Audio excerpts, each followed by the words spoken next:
O Evangelho segundo o Espiritismo, capítulo 28, Coletânea de Preces Espíritas, pelos obsidiados. 81.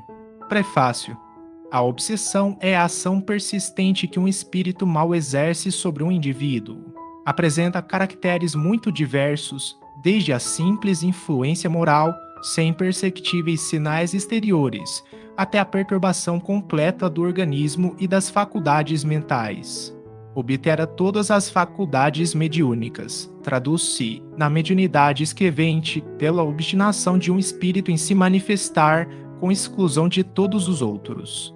Os espíritos maus pululam em torno da terra, em virtude da inferioridade moral de seus habitantes.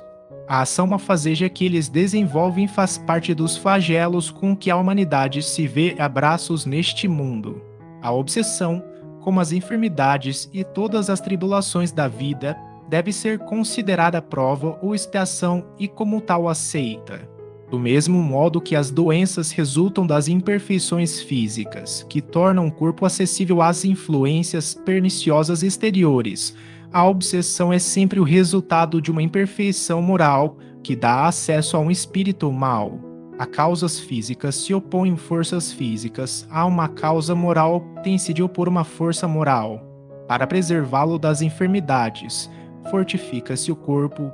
Para isentá-lo da obsessão, é preciso fortificar a alma, pelo que necessário se torna que o obsidiado trabalhe pela sua própria melhoria, o que as mais das vezes basta para o livrar do obsessor, sem recorrer a terceiros. O auxílio deste se faz indispensável quando a obsessão degenera em subjugação e em possessão, porque aí não raro o paciente perde a vontade e o livre-arbítrio. Quase sempre, a obsessão exprime a vingança que um espírito tira e que com frequência se radica nas relações que o obsidiado manteve com ele em precedente existência. Veja-se capítulo 10, item 6, capítulo 12, item 5 e 6. Nos casos de obsessão grave, o obsidiado se acha como que envolvido e impregnado de um fluido pernicioso que neutraliza a ação dos fluidos salutares e os repele. É desse fluido que importa desembaraçá-lo. Ora, um fluido mau não pode ser eliminado por outro fluido mau. Mediante ação idêntica à do médium curador nos casos de enfermidade, cumpre-se elimine o fluido mau com o auxílio de um fluido melhor que produz, de certo modo, o efeito de um reativo. Esta ação mecânica, mas que não basta, necessário, sobretudo, é que se atue sobre o ser inteligente ao qual importa se possa falar com autoridade, que só existe onde há superioridade moral. Quanto maior for esta, tanto maior será igualmente a autoridade. E não é tudo. Para garantir-se a libertação, cumpre induzir o espírito perverso a renunciar aos seus maus desígnios, fazer que nele despontem o arrependimento e o desejo do bem por meio de instruções habilmente ministradas, em invocações particulares, objetivando a sua educação moral. Pode-se então lograr a dupla satisfação de libertar um encarnado e de converter um espírito imperfeito. A tarefa se apresenta mais fácil quando o obsidiado, compreendendo a sua situação, presta o concurso da sua vontade e da sua prece.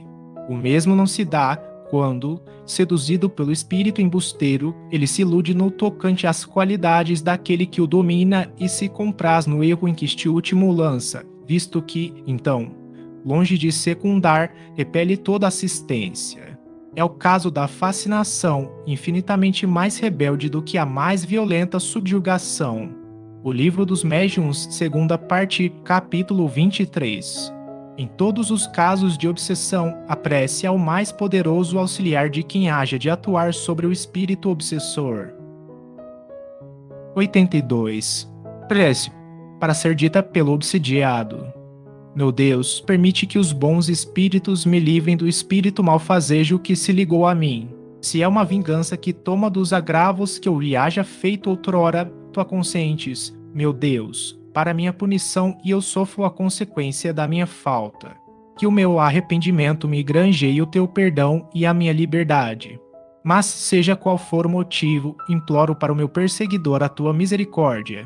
Digna-te de lhe mostrar o caminho do progresso, que o desviará do pensamento de praticar o mal. possa eu, de meu lado, retribuindo-lhe com o bem e o mal, induzi-lo a melhores sentimentos. Mas também sei, ó meu Deus, que são as minhas imperfeições que me tornam passível das influências dos espíritos imperfeitos. Dá-me a luz de que necessito para as reconhecer, combate, sobretudo, em meu orgulho que me cega com relação aos meus defeitos. Qual não será minha indignidade, pois que um ser malfazejo me pode subjugar?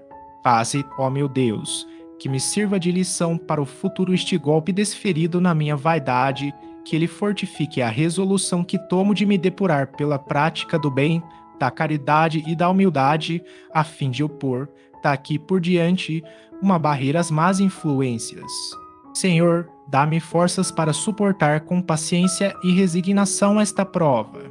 Compreendo que, como todas as outras, há de ela concorrer para o meu adiantamento, se eu não me estragar o fruto com os meus queixumes, pois me proporciona ensejo de mostrar a minha submissão e de exercitar minha caridade para com o irmão infeliz, perdoando-lhe o mal que me fez. Capítulo 12, itens 5 e 6. Capítulo 28, itens 15 e seguintes, 46 e 47. 83. Prece. Pelo obsidiado. Deus onipotente, digna-te de me dar o poder de libertar-me da influência do espírito que obsidia. Se está nos teus desígnios por termo a essa prova, concede-me a graça de falar com autoridade a esse espírito. Bons espíritos que me assistis, e tu, seu anjo guardião, dai-me o vosso concurso, ajudai-me a livrá-lo do fluido impuro em que se acha envolvido. Em nome de Deus onipotente, adjuro o espírito malfazejo que o atormenta que se retire. 84. Prece. Pelo espírito obsessor. Deus infinitamente bom, a tua misericórdia imploro para o espírito que obsidia-me. Faze entrever as divinas claridades, a fim de que reconheça falso caminho por onde enveredou. Bons espíritos, ajudai-me a fazer-lhe compreender que ele tudo tem a perder, praticando mal, e tudo a ganhar, fazendo bem. Espírito que te comprazes em atormentar, escuta-me, pois que te falo em nome de Deus. Se quiseres refletir, compreenderás que o mal nunca sobrepujará o bem e que não pode ser mais forte do que Deus e os bons espíritos. Possível lhes fora preservar N dos teus ataques, se não o fizeram, foi porque ele ou ela tinha de passar por uma prova. Todavia, quando essa prova chegar a seu termo, toda ação sobre tua vítima te será vedada. O mal que houveres feito, em vez de prejudicá-la, terá contribuído para o seu adiantamento e para torná-la por isso mais feliz. Assim, a tua maldade tê-la-ás empregado em pura perda e se voltará contra ti.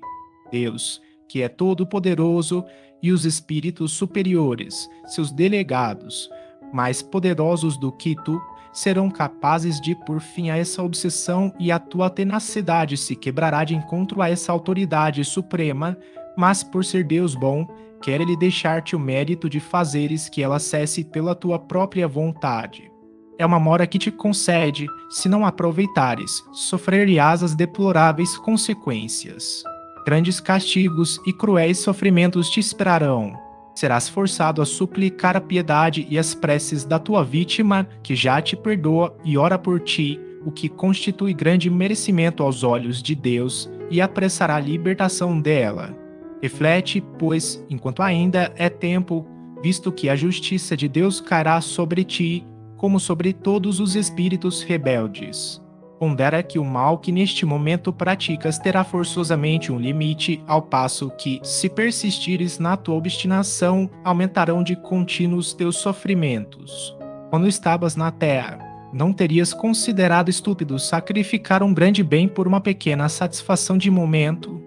O mesmo acontece agora, quando esse espírito, e ganhas com o que fazes, o triste prazer de atormentar alguém, o que não obsta que sejas desgraçado, digas o que disseres, e que te tornes ainda mais desgraçado.